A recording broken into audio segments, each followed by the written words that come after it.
वरच्या GRमुळे ओबीसी आरक्षणाला धक्का लागणार नाही असा दावा केलाय राष्ट्रीय ओबीसी महासंघाचे बबनराव तायवाडेंनी। मराठवाड्यातील जिल्ह्यात नातेवाईकांकडे कुणबी प्रमाणपत्र असेल त्यांनाच फायदा होईल असंही ते म्हणाले।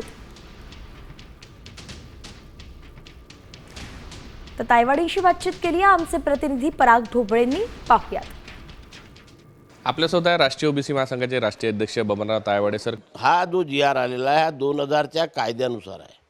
2012चे जे नियम तयार करण्यात आले ते त्याला लागू आहे आणि दोन्ही ठिकाणी स्पष्ट उल्लेख आहे की ज्या व्यक्तीकडे किंवा ज्या व्यक्तीच्या वडील, आजोबा, पणजोबा, खापर पणजोबा यांच्या महसुली किंवा शैक्षणिक कागदपत्रावर कुणबी किंवा मराठा कुणबीची नोंद असेल तीच व्यक्ती त्यांच्या पाल्याकरता कुणबी मराठा कुणबीच्या जात प्रमाणपत्राची मागणी करू शकतो।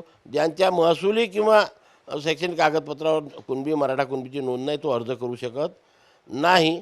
तीच प्रचलित पद्धत 2 तारखेच्या शासन निर्णयामध्ये टाकलेली आहे। आमच्या लक्षात पहिल्याच दिवशी आलं आणि म्हणून पहिल्या दिवशीपासून आम्ही सांगितलेलं आहे की या 2 तारखेच्या GRचा ओबीसीच्या आरक्षणाला कुठेही धक्का लागत नाही, ओबीसीला काही फरक पडत नाही।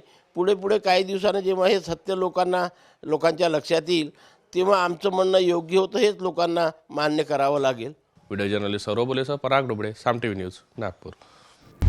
आता isakal.com आहे देशातील नंबर 1 ची मराठी न्यूज वेबसाईट। प्रत्येक अपडेटसाठी isakal.com ला नक्की भेट द्या।